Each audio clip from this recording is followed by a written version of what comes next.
پھر ہے ان اللہ اصطفى آدم و نوحا و آل ابراہیم و آل عمران علی العالمین. اللہ نے آدم اور نوح اور آل ابراہیم اور آل عمران کو تمام دنیا والوں پر ترجیح دے کر منتخب کر لیا. پھر یاد کیجئے تلک الرسل فضلنا بعضهم علی بعض. ان رسولوں میں سے بعض کو ہم نے بعض پر فضیلت عطا کی. اللہ تعالیٰ بعض لوگوں کو بعض کاموں کے لیے چن لیتا ہے. تو یہاں کن کن کو چنا گیا؟ ان اللہ اصطفى آدم. آدم علیہ السلام سے خطا ہو گئی تھی، پھر اللہ تعالیٰ نے ان کو معاف کر لیا اور چن لیا. ونوحا، اور نوح علیہ السلام کو چن لیا. وآل ابراہیم، ابراہیم کی تو آل کو چن لیا گیا. وآل عمران، اور آل عمران کو چن لیا گیا. علی العالمین، سارے جہان والوں پر. تو اس سے کیا پتہ چلتا ہے کہ اللہ سبحانہ وتعالیٰ بعض لوگوں کو بعض کے مقابلے میں فوقیت دیتا ہے، اہمیت دیتا ہے، چن لیتا ہے، اپنے کام کے لیے منتخب کر لیتا ہے. ایسا کیوں ہوتا ہے؟ اس کی حکمت تو اللہ تعالیٰ ہی جانتے ہیں. لیکن ہمیں اللہ کے فیصلوں پر راضی ہونا چاہیے، اور جس کام کے لیے اللہ نے ہمیں چنا ہے اس پر شکر گزار ہونا چاہیے، اور اس بات کا اظہار کیے بغیر کہ ہم تھک گئے ہیں ہم وہ کام کرتے چلے جائیں جس کے لیے اللہ نے ہم کو پیدا کیا.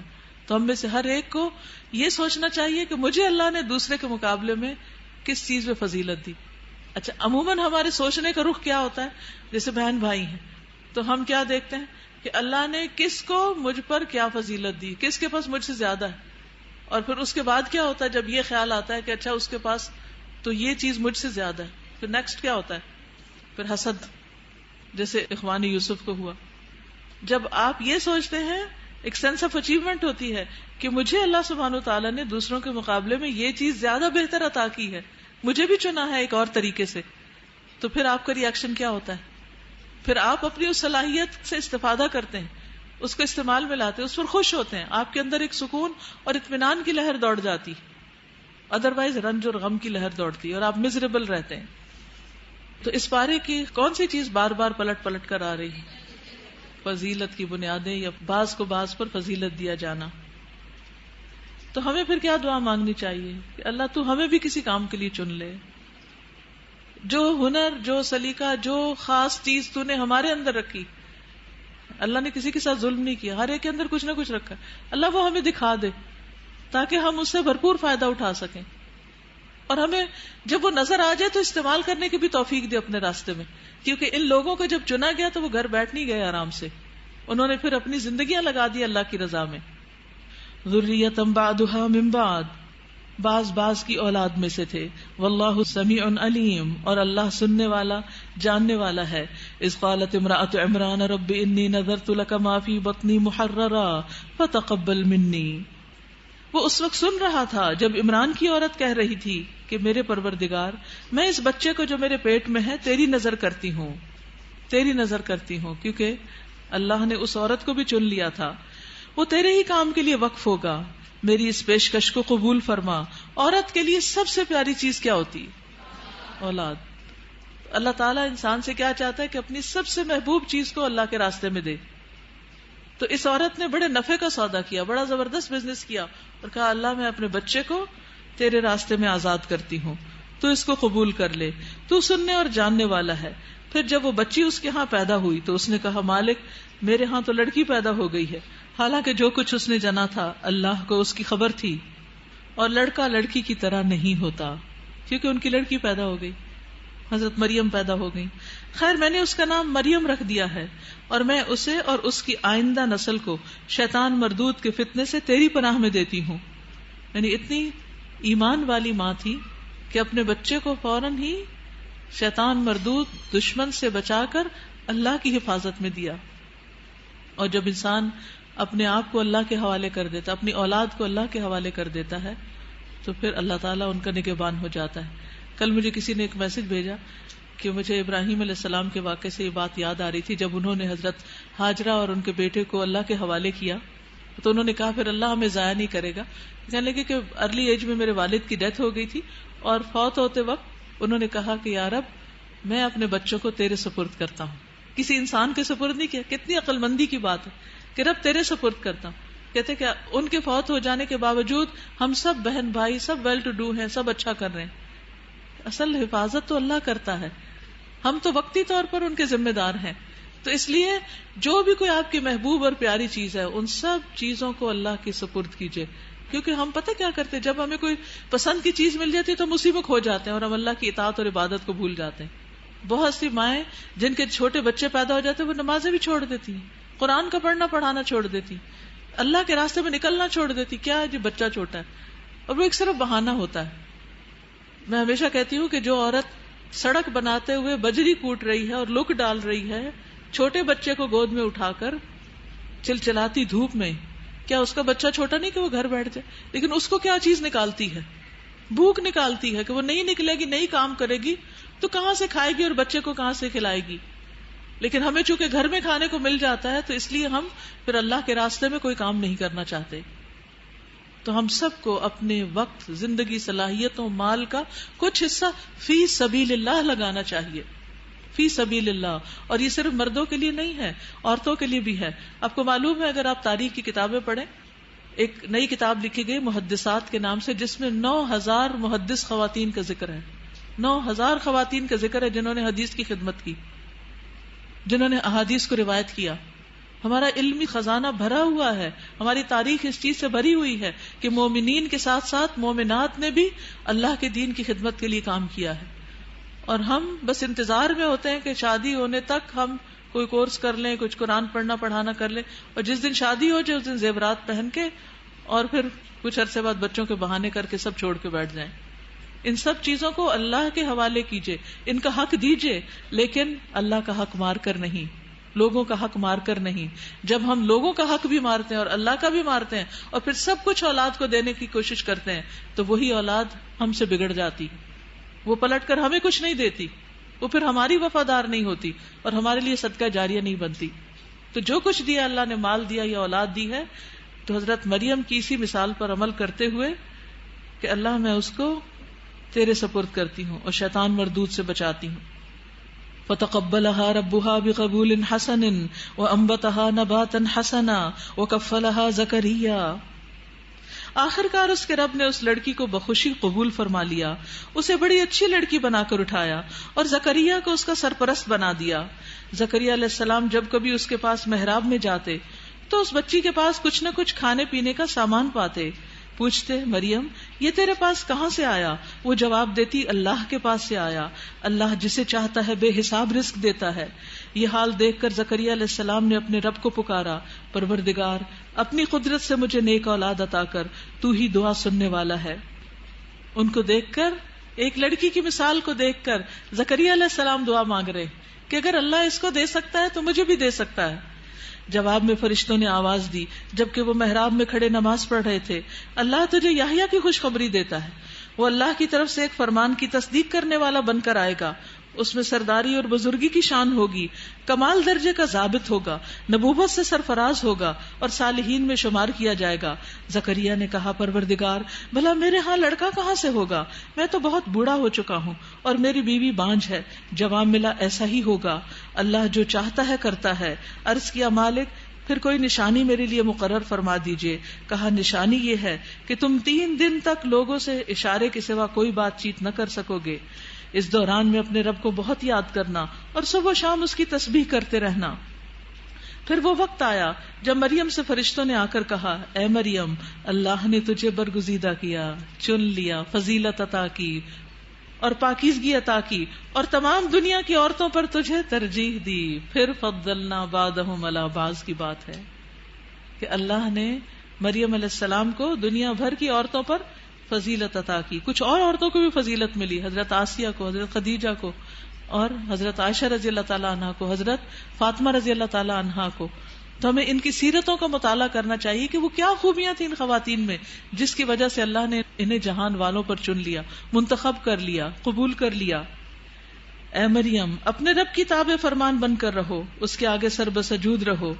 یعنی جب اللہ چن لے تو پھر کیا کرنا چاہیے؟ اتنی ہی عاجزی آنی چاہیے، اتنا ہی اللہ کے آگے جھکاؤ ہونا چاہیے. اور جو بندے اس کے حضور جھکنے والے ہیں ان کے ساتھ تم بھی جھک جاؤ. اجتماعی عبادت کی طرف اشارہ ہے. اور اس سے یہ بھی پتہ چلتا ہے کہ عورتیں بھی اجتماعی جماعت وغیرہ میں شریک ہو سکتی ہیں، جماعت سے نماز پڑھ سکتی ہیں، جیسے کئی احادیث میں آتا ہے. اور آپ صلی اللہ علیہ وسلم نے واضح طور پر فرمایا کہ اپنی عورتوں کو مسجدوں میں جانے سے مت روکو، خصوصاً اب تراویح کا سیزن آ رہا ہے تو اس میں گھر میں بعض اوقات خود پڑھتے ہوئے نیند آ جاتی ہے یا اتنی صورتیں یاد نہیں ہوتی، تو ایسے میں اگر موقع ملے تو تراویح کی جماعت میں شریک ہوں یا جماعت میں تراویح پڑھیں. ذالک من انباء الغیب نوحیہ الیک، اے محمد صلی اللہ علیہ وسلم یہ غیب کی خبریں ہیں جو ہم تم کو وحی کے ذریعے سے بتا رہے ہیں، ورنہ تم اس وقت وہاں موجود نہ تھے جب ہیکل کے خادم یہ فیصلہ کرنے کے لیے کہ مریم کا سرپرست کون ہو اپنے اپنے قلم پھینک رہے تھے. کہا یہ جاتا ہے کہ جب مریم علیہ السلام کی والدہ جو ہے وہ ان کو ہیکل میں لے کر گئی کہ یہ تو میں نے اللہ کے راستے میں بچی دے دی ہے، میں اسے اپنے گھر نہیں رکھ سکتی، اسے یہاں بیت المقدس میں رکھا جائے، تو وہ انکار کرنے لگے. انہوں نے کہا کہ یہاں تو ہمیشہ مرد رہتے ہیں، تو لڑکی کے لیے تو یہاں کوئی جگہ نہیں ہے، کیونکہ عورتیں تو یہاں نہیں ہوتی، اور بہت ان یوزول چیز تھی. تو اس پر انہوں نے اپنے کچھ خواب کا ذکر کیا، جس پر پھر سب جگڑنے لگے کہ ہم اس بچی کی کفالت کریں گے، ہم اس کی پرورش کریں گے. تو بہرحال جو قرآن اندازی ہوئی تو ان کے خالو حضرت زکریا کے نام پر قرآن پڑا، جو پھر ان کو لک آفٹر کرتے تھے. ورنہ تم اس وقت وہاں موجود نہ تھے جب ہیکل کے خادم یہ فیصلہ کرنے کے لیے کہ مریم کا سرپرست کون ہو اپنے اپنے قلم پھینک رہے تھے، اور نہ تم اس وقت حاضر تھے جب ان کے درمیان جھگڑا برپا تھا کہ کون مریم کی کفالت کرے گا. اور جب فرشتوں نے کہا اے مریم اللہ تجھے اپنے ایک فرمان کی خوشخبری دیتا ہے، اس کا نام مسیح عیسیٰ ابن مریم ہوگا، دنیا اور آخرت میں معزز ہوگا، اللہ کے مقرب بندوں میں شمار کیا جائے گا، لوگوں سے گہوارے میں بھی کلام کرے گا اور بڑی عمر کو پہنچ کر بھی وہ ایک مرد صالح ہوگا. یہ سن کر مریم بولی پروردگار میرے ہاں بچہ کہاں سے ہوگا، مجھے تو کسی شخص نے ہاتھ تک نہیں لگایا. جواب ملا ایسا ہی ہوگا، اللہ جو چاہتا ہے پیدا کرتا ہے. کس طرح اللہ نے ان کو چنا اور پھر کس طرح اللہ نے ان سے جو کام لینا تھا اس کے لیے ان کو تیار کیا گیا، اور ان سے پھر عیسیٰ علیہ السلام پیدا ہوئے. وہ جب کسی کام کے کرنے کا فیصلہ فرماتا ہے تو بس کہتا ہے کہ ہو جا، اور وہ ہو جاتا ہے. فرشتوں نے پھر اپنے سلسلہ کلام میں کہا اور اللہ اسے کتاب اور حکمت کی تعلیم دے گا، تورات اور انجیل کا علم سکھائے گا، اور بنی اسرائیل کی طرف اپنا رسول مقرر کرے گا. اب آپ دیکھیے یہ سب سلسلہ کہاں سے شروع ہوتا ہے؟ ایک عورت سے، ایک عورت کی قربانی. اللہ اس کو بیٹی دیتا ہے، وہ بیٹی اللہ کی راہ میں قبول ہوتی، پھر اس بیٹی سے حضرت عیسیٰ علیہ السلام پیدا ہوتے ہیں بڑے ہو کر. اور کس طرح اللہ تعالیٰ ان کو پوری دنیا کے لیے ایک نشانی بنا دیتا ہے. تو آغاز کہاں سے ہوا؟ ایک عورت کی نیکی سے. تو ہمیں ایک طرف تو اپنی عزت و عصمت کی حفاظت کرنی چاہیے، اور دوسرے خاص طور پر اللہ کا قرب پانے کی تمنا ہونی چاہیے اور کوشش بھی ہونی چاہیے. ایسے کام کرنے چاہیے جس سے ہم اللہ کے قریب ہو سکیں، تاکہ نیکی اور خیر ہماری نسلوں تک جائے، اور صرف ہم تک ہی ختم نہ ہو جائے، ہمارے ذریعے کسی بھی طرح آگے دوسروں تک پہنچے. اب عیسیٰ علیہ السلام بڑے ہو جاتے ہیں، اور جب وہ بحیثیت رسول بنی اسرائیل کے پاس آئے، کیونکہ انہیں بنی اسرائیل کے پاس بھیجا گیا تھا، تو اس نے کہا میں تمہارے رب کی طرف سے تمہارے پاس نشانی لے کر آیا ہوں. میں تمہارے سامنے مٹی سے پرندے کی صورت کا ایک مجسمہ بناتا ہوں اور اس میں پھونک مارتا ہوں، وہ اللہ کے حکم سے پرندہ بن جاتا ہے. میں اللہ کے حکم سے مادرزاد اندھے اور کوڑھی کو اچھا کرتا ہوں اور مردے کو زندہ کرتا ہوں. یہ سارے معجزات دیے گئے تھے عیسیٰ علیہ السلام کو تاکہ لوگوں کو اللہ کی طرف بلائیں. بنی اسرائیل کے بگاڑ کی اصلاح کرنے کے لیے آئے تھے، جن کا عقیدہ خراب ہو چکا تھا، تو ان کے ایمان کی تجدید کر رہے تھے اللہ تعالیٰ کی نشانیاں دکھا کر. اور مردے کو زندہ کرتا ہوں، میں تمہیں بتاتا ہوں کہ تم کیا کھاتے ہو اور کیا اپنے گھروں میں ذخیرہ کر کے رکھتے ہو، اس میں تمہارے لیے کافی نشانی ہے اگر تم ایمان لانے والے ہو. اور میں اس تعلیم اور ہدایت کی تصدیق کرنے والا بن کر آیا ہوں جو تورات میں سے اس وقت میرے زمانے میں موجود ہے، اور اس لیے آیا ہوں کہ تمہارے لیے بعض ان چیزوں کو حلال کر دوں جو تم پر حرام کر دی گئی ہیں. دیکھو میں تمہارے رب کی طرف سے تمہارے پاس نشانی لے کر آیا ہوں، لہٰذا اللہ سے ڈرو اور میری اطاعت کرو. اللہ میرا رب بھی ہے اور تمہارا رب بھی، لہٰذا تم اسی کی بندگی اختیار کرو، یہی سیدھا راستہ ہے. ھذا صراط مستقیم. یعنی عیسیٰ علیہ السلام نے کبھی بھی لوگوں کو اپنی عبادت کا حکم نہیں دیا، کبھی بھی اپنے آپ کو الہ نہیں بتایا، بلکہ لوگوں کو اللہ کی عبادت ہی کی طرف دعوت دی. فلما احس عیسیٰ منہم الکفر قال من انصاری الی اللہ قال الحواریون نحن انصار اللہ.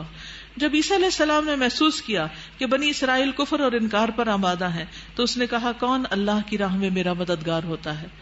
تو اس سے آپ دیکھیے کہ عیسیٰ علیہ السلام نے لوگوں کی اصلاح کی بھرپور کوشش کی، لیکن اس کے باوجود وہ نہیں مانے اور انکار ہی کرتے رہے. تو پھر انہوں نے آخر کار لوگوں کو ایک دعوت دی کہ ان میں سے جو لوگ اللہ کے راستے پر آنا چاہتے ہیں وہ تو نکل کر آ جائیں. تو انہوں نے کہا میں اللہ کی طرف بلانے والا ہوں, میری مدد کون کرے گا؟ تو کہتے کہ 12 لوگ تھے, وہ ان کے ساتھ ملے. قال الحواریون نحن انصار اللہ, حواریوں نے کہا کہ ہم آپ کے مددگار ہیں اللہ کے راستے میں. کیا اللہ کو مدد چاہیے؟ اللہ کو کسی کی مدد کی ضرورت نہیں, ہمیں ضرورت ہے مدد کی. یہاں مراد ہے اللہ کے دین کی خدمت, جس کا ذمہ اللہ نے بندوں پہ ڈالا, اہل ایمان پہ ڈالا, پیغمبروں کو اس کام کے لیے بھیجا, اور پھر پیغمبروں کو ایسے ساتھی عطا کیے جنہوں نے اس کام کو آگے بڑھایا. آمنا باللہ, ہم اللہ پر ایمان لائے, کیونکہ دین کی تبلیغ کرنے سے پہلے خود اپنے ایمان اور عقیدے کو درست کرنے کی ضرورت ہوتی ہے. واشہد بأننا مسلمون, اور آپ گواہ رہیے کہ ہم سب مسلمان فرما بردار ہیں. ربنا آمنا بما انزل, اے ہمارے رب ہم ایمان لائے اس چیز پر جو تو نے نازل کی. واتبعنا الرسول, اور ہم نے رسول کی پیروی کی. فاکتبنا مع الشاہدین, تو ہمیں گواہوں کے ساتھ لکھ لے. اشارہ ہے نبی صلی اللہ علیہ وسلم کے ساتھیوں کی طرف کہ جس طرح وہ آخری پیغمبر کے ساتھی ہوں گے, ہم بھی انہی کے پیروکار ہیں, ہم بھی ان کی طرح اپنے پیغمبر کا ساتھ دینے والے ہیں, اور ہم نبی اکرم محمد صلی اللہ علیہ وسلم کے ساتھیوں سے بھی محبت کرتے ہیں.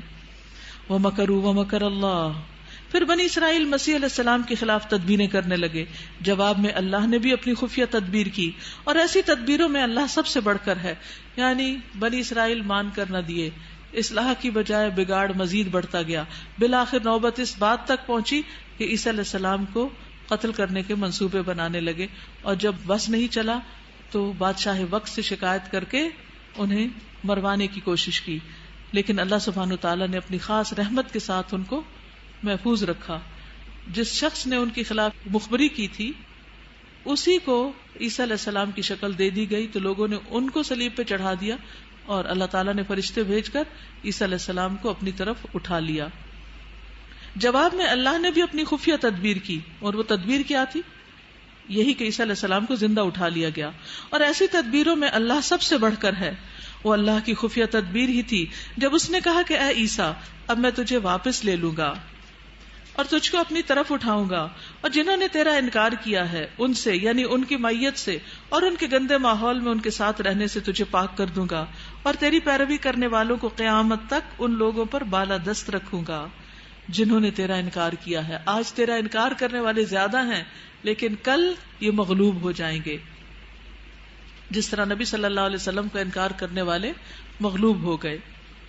ثم الی مرجعکم فاحکم بینکم فیما کنتم فیہ تختلفون, پھر تم سب کو آخر کار میرے پاس آنا ہے, اس وقت میں ان باتوں کا فیصلہ کر دوں گا جن میں تمہارے درمیان اختلاف ہوا ہے. جن لوگوں نے کفر کی روش اختیار کی انہیں دنیا اور آخرت دونوں میں سزا دوں گا, اور وہ کوئی مددگار نہ پائیں گے. اور جنہوں نے ایمان اور نیک عملی کا رویہ اختیار کیا ہے انہیں ان کے اجر پورے پورے دے دیے جائیں گے. اور خوب جان لو کہ ظالموں سے اللہ ہرگز محبت نہیں کرتا. ذالک نتلوہ علیک من الآیات والذکر الحکیم, یہ آیات اور حکمت سے لبریز تذکرے ہیں جو ہم تمہیں سنا رہے ہیں. اللہ کے نزدیک عیسیٰ علیہ السلام کی مثال آدم کی سی ہے کہ اللہ نے اسے مٹی سے پیدا کیا اور حکم دیا کہ ہو جا, اور وہ ہو گیا. یہ اصل حقیقت ہے جو تمہارے رب کی طرف سے بتائی جا رہی ہے, اور تم ان لوگوں میں شامل نہ ہو جو اس میں شک کرتے ہیں. یہ علم آ جانے کے بعد اب جو کوئی اس معاملے میں تم سے جھگڑا کرے تو اے محمد صلی اللہ علیہ وسلم اس سے کہیے کہ آؤ ہم اور تم خود بھی آ جائیں, اور اپنے اپنے بال بچوں کو بھی لے آئیں, اور اللہ سے دعا کریں کہ جو جھوٹا ہو اس پر اللہ کی لعنت ہو. کہا یہ جاتا ہے کہ نبی صلی اللہ علیہ وسلم کے پاس نجران کے عیسائیوں کا ایک وقت آیا. آپ نے ان کے سامنے حضرت عیسیٰ علیہ السلام کے بارے میں واضح تعلیمات رکھی کہ وہ اللہ کے بیٹے نہیں تھے, وہ اللہ کے پیغمبر تھے, اور ہمیں عبادت اللہ کی کرنی چاہیے. اور دین کی ساری باتوں کو اور خصوصاً سورۃ آل عمران کی ان آیات کو تلاوت کر کے ان کے سامنے رکھا. اور پھر جب نہیں مانے تو ان سے کہا کہ ٹھیک ہے, پھر ہم مباہلہ کرتے ہیں کہ ہم میں سے جو سچا ہے وہ سچا ہے, اور جو جھوٹا ہے اس پر اللہ کی لعنت ہو. اور ہم اپنے بچوں کو اور تم اپنے بچوں کو لے آؤ, ہم اپنی عورتوں کو تم اپنی عورتوں کو لے آؤ, ہم بھی آ جاتے تم بھی آ جاؤ, اور پھر جھوٹے پر اللہ کی لعنت پکارتے ہیں. تو جب انہوں نے دیکھا, یعنی عیسائیوں کے اس وقت نے, کہ نبی صلی اللہ علیہ وسلم اپنے ساتھ حضرت فاطمہ, حضرت حسن, حسین اور حضرت علی کو لے کر آ رہے ہیں, تو یہ لوگ ڈر گئے اور کہنے لگے کہ ہم وہ صورتیں دیکھ رہے ہیں کہ جو مطالبہ کرے تو پہاڑ بھی اپنی جگہ سے ہل جائیں. یعنی اگر انہوں نے ہم پر بد دعا ڈال دی تو پھر ہماری خیر نہیں. یہ علم آ جانے کے بعد اب کوئی جو تم سے اس معاملے میں جھگڑا کرے تو اے محمد صلی اللہ علیہ وسلم اس سے کہیے آؤ ہم اور تم خود بھی آ جائیں اور اپنے اپنے بال بچوں کو بھی لے آئیں اور اللہ سے دعا کرے کہ جو جھوٹا ہو اس پر لعنت ہو. ان ھذا لہو القصص الحق، یہ بالکل صحیح واقعات ہیں اور حقیقت یہ ہے کہ اللہ کے سوا کوئی الہ نہیں اور وہ اللہ ہی کی ہستی ہے جس کی طاقت سب سے بالا اور جس کی حکمت نظام عالم میں کار فرما ہے. وہ عزیز الحکیم ہے. فَإِن تَوَلَّوْا، پھر اگر وہ منہ موڑ جائیں، فَإِنَّ اللَّهَ عَلِيمٌ بِالْمُفْسِدِينَ، تو بے شک اللہ جانتا ہے مفسدین کو. قُلْ يَا أَهْلَ الْكِتَابِ تَعَالَوْا إِلَىٰ كَلِمَةٍ سَوَاءٍ بَيْنَنَا وَبَيْنَكُمْ. اب اہل کتاب کو ایمان کی دعوت دی جا رہی ہے. کہو اے اہل کتاب، آؤ ایک ایسی بات کی طرف جو ہمارے اور تمہارے درمیان یکساں ہے، یہ کہ ہم اللہ کے سوا کسی کی بندگی نہ کریں، اس کے ساتھ کسی کو شریک نہ ٹھہرائیں، اور ہم میں سے کوئی اللہ کے سوا کسی کو اپنا رب نہ بنائے. انہوں نے کس کو رب بنا رکھا تھا؟ عیسیٰ علیہ السلام کو. اس دعوت کو قبول کرنے سے اگر وہ منہ موڑیں تو صاف کہہ دو کہ گواہ رہو ہم تو مسلم ہیں، یعنی صرف اللہ کی بندگی اور اطاعت کرنے والے ہیں. اشہدوا بأننا مسلمون. اے اہل کتاب، تم ابراہیم علیہ السلام کے بارے میں ہم سے کیوں جھگڑا کرتے ہو؟ تورات اور انجیل تو ابراہیم علیہ السلام کے بعد ہی نازل ہوئی ہیں، پھر کیا تم اتنی بات نہیں سمجھتے؟ تم لوگ جن چیزوں کا علم رکھتے ہو ان میں تو خوب بحثیں کر چکے، اب ان معاملات میں کیوں بحث کرنے چلے ہو جن کا تمہارے پاس کچھ بھی علم نہیں؟ اللہ جانتا ہے، تم نہیں جانتے. ما كان ابراہیم یہودیا ولا نصرانیا ولكن كان حنیفا مسلما وما كان من المشرکین. ابراہیم نہ یہودی تھے نہ عیسائی، بلکہ وہ تو ایک مسلم یکسو تھے، وہ ہرگز مشرکوں میں سے نہ تھے. ابراہیم سے نسبت رکھنے کا سب سے زیادہ حق اگر کسی کو پہنچتا ہے تو ان لوگوں کو پہنچتا ہے جنہوں نے اس کی پیروی کی، اور اب یہ نبی اور اس کے ماننے والے اس نسبت کے زیادہ حقدار ہیں. اللہ صرف انہی کا حامی و ناصر ہے جو ایمان رکھتے ہیں. واللہ ولی المؤمنین. اے ایمان لانے والو، اہل کتاب میں سے ایک گروہ چاہتا ہے کہ کسی طرح تمہیں راہ راست سے ہٹا دے، حالانکہ در حقیقت وہ اپنے سوا کسی کو گمراہی میں نہیں ڈال رہے، مگر انہیں اس کا شعور نہیں. اے اہل کتاب، کیوں اللہ کی آیات کا انکار کرتے ہو حالانکہ تم خود ان کا مشاہدہ کر رہے ہو؟ سورۃ البقرہ میں دیکھا کہ خاص طور پر بنی اسرائیل کو، اہل کتاب کو ایمان لانے کی دعوت دی جا رہی ہے نبی صلی اللہ علیہ وسلم پر اور آپ کی تعلیمات پر. اور سورۃ آل عمران میں خصوصی طور پر نصارہ کو اس بات کی تعلیم دی جا رہی ہے کہ وہ محمد صلی اللہ علیہ وسلم کو مان لیں، کیونکہ اب کسی بھی شخص کی ہدایت کا انحصار اس بات پر ہے کہ وہ اللہ کے رسول صلی اللہ علیہ وسلم پر ایمان لاتا ہے یا نہیں، اور ان کو آخری نبی مانتا ہے یا نہیں. اے اہل کتاب، کیوں حق کو باطل کا رنگ چڑھا کر مشتبہ بناتے ہو؟ کیوں جانتے بوجھتے حق کو چھپاتے ہو؟ وقالت طائفة من أهل الكتاب آمنوا بالذي أنزل على الذين آمنوا وجه النهار واكفروا آخره لعلهم يرجعون. اہل کتاب میں سے ایک گروہ کہتا ہے کہ اس نبی کے ماننے والوں پر جو کچھ نازل ہوا ہے اس پر صبح ایمان لاؤ، شام کو اس کا انکار کر دو، شاید اس ترکیب سے یہ لوگ اپنے ایمان سے پھر جائیں، یعنی ان کا ایمان بھی ڈاواں ڈول ہو جائے. جب یہ دیکھے کہ پڑھے لکھے لوگ تو دین سے دور جا رہے ہیں تو پھر ہم کیوں اس دین کی طرف آ رہے ہیں. نیز یہ لوگ آپس میں کہتے ہیں کہ اپنے مذہب والے کے سوا کسی کی بات نہ مانو، نہیں تعصب سکھاتے ہیں. اے نبی ان سے کہہ دیجئے کہ اصل میں ہدایت تو اللہ کی ہدایت ہے، اور یہ اسی کی دین ہے کہ کسی کو وہی کچھ دے دیا جائے جو کبھی تم کو دیا گیا تھا، یا یہ کہ دوسروں کو تمہارے رب کے حضور پیش کرنے کے لیے تمہارے خلاف قوی حجت مل جائے. اے نبی صلی اللہ علیہ وسلم ان سے کہیے کہ فضل اور شرف اللہ کے اختیار میں ہے، جسے چاہے عطا فرمائے، وہ وسیع النظر ہے، سب کچھ جانتا ہے.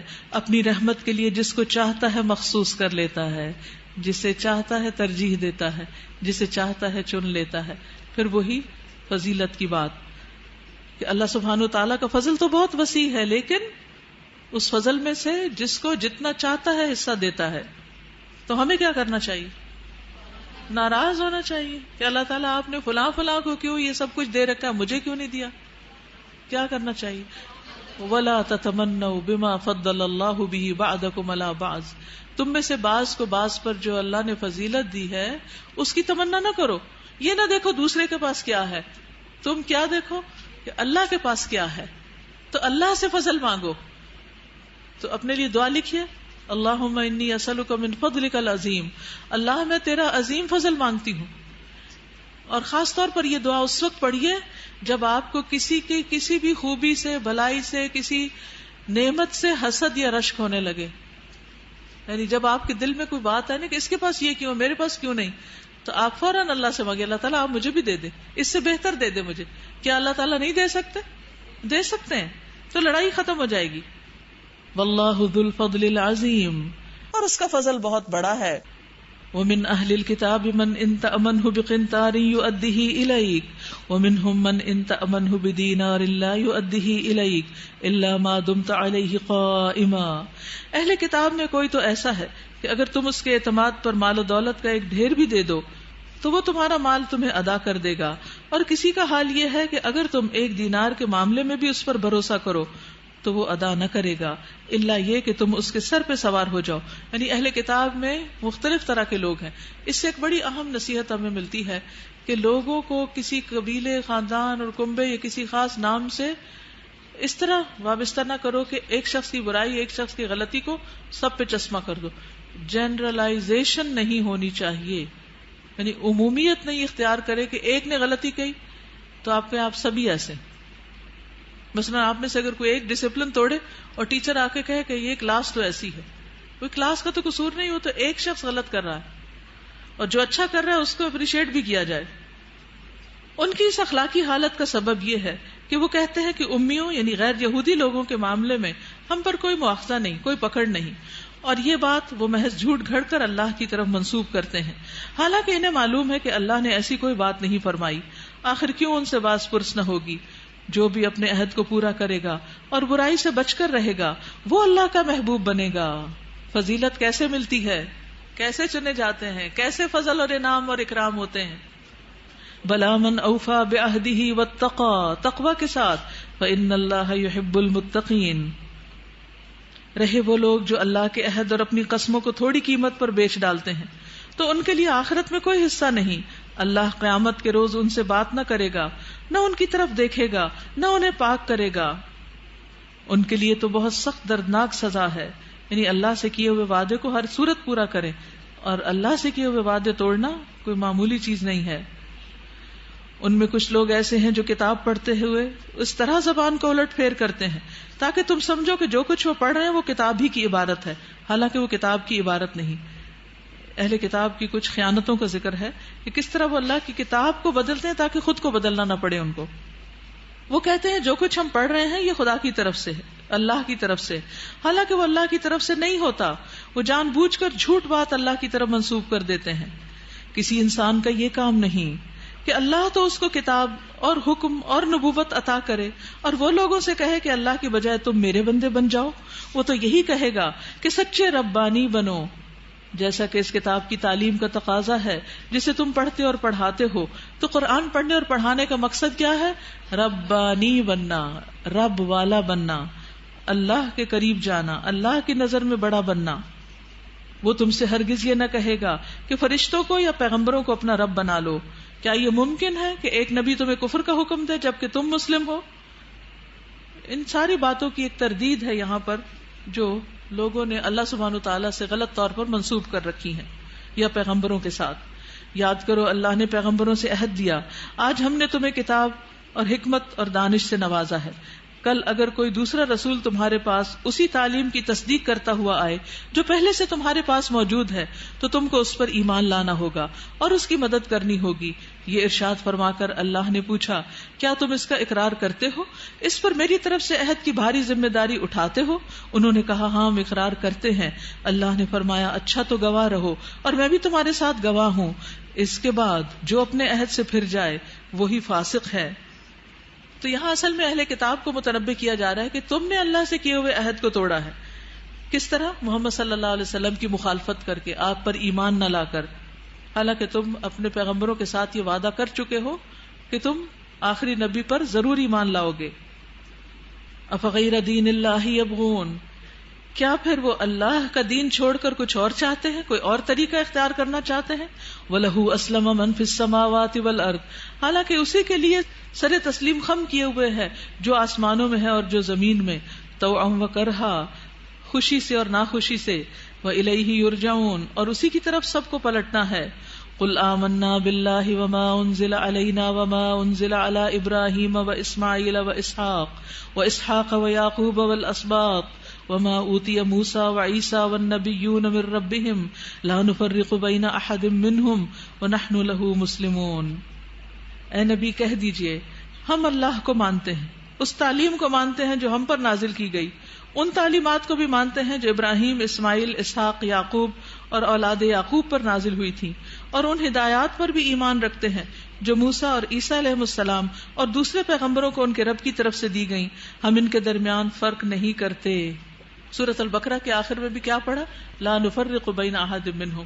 اور یہاں بھی کیا سکھایا گیا کہ خواہ اللہ نے ان میں سے بعض کو بعض پر ترجیح دی ہے، لیکن تمہارا کام یہ نہیں کہ تم ان کو بڑا بتاؤ یا بناؤ، تمہارا کام کیا ہے کہ ان کے درمیان فرق نہ کرو. اور ہم اللہ کے تابع فرمان مسلم ہیں. اس فرما برداری اسلام کے سوا جو شخص کوئی اور طریقہ اختیار کرنا چاہے اس کا وہ طریقہ ہرگز قبول نہ کیا جائے گا اور آخرت میں وہ ناکام اور نامراد ہوگا. وَمَن يَبْتَغِ غَيْرَ الْإِسْلَامِ دِينًا فَلَن يُقْبَلَ مِنْهُ وَهُوَ فِي الْآخِرَةِ مِنَ الْخَاسِرِينَ. كَيْفَ يَهْدِي اللَّهُ قَوْمًا كَفَرُوا بَعْدَ إِيمَانِهِمْ وَشَهِدُوا أَنَّ الرَّسُولَ حَقٌّ وَجَاءَهُمُ الْبَيِّنَاتُ وَاللَّهُ لَا يَهْدِي الْقَوْمَ الظَّالِمِينَ. کیسے ہو سکتا ہے کہ اللہ ان لوگوں کو ہدایت بخشے جنہوں نے نعمت ایمان پا لینے کے بعد پھر کفر اختیار کیا، حالانکہ وہ خود اس بات پر گواہی دے چکے ہیں کہ یہ رسول حق پر ہے اور ان کے پاس روشن نشانیاں بھی آ چکی ہیں. اللہ ظالموں کو تو ہدایت نہیں دیا کرتا. ان کے ظلم کا صحیح بدلہ یہی ہے کہ ان پر اللہ اور فرشتوں اور تمام انسانوں کی پھٹکار ہے. اسی حالت میں وہ ہمیشہ رہیں گے. نہ ان کی سزا میں کمی ہوگی نہ انہیں مہلت دی جائے گی. البتہ وہ لوگ بچ جائیں گے جو اس کے بعد توبہ کر کے اپنے طرز عمل کی اصلاح کر لیں. اللہ بخشنے والا اور رحم فرمانے والا ہے، یعنی بڑی بڑی غلطیوں کو معاف کر دیتا ہے.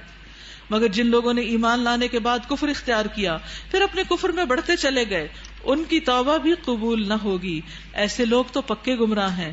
ان الذین کفروا وماتوا وهم کفار فلن يقبل من احدهم ملء الارض ذهبا ولو افتدى به اولئک لهم عذاب الیم وما لهم من ناصرین.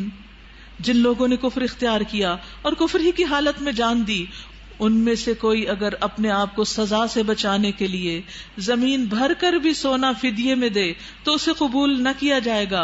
ایسے لوگوں کے لیے دردناک سزا تیار ہے اور وہ اپنا کوئی مددگار نہ پائیں گے.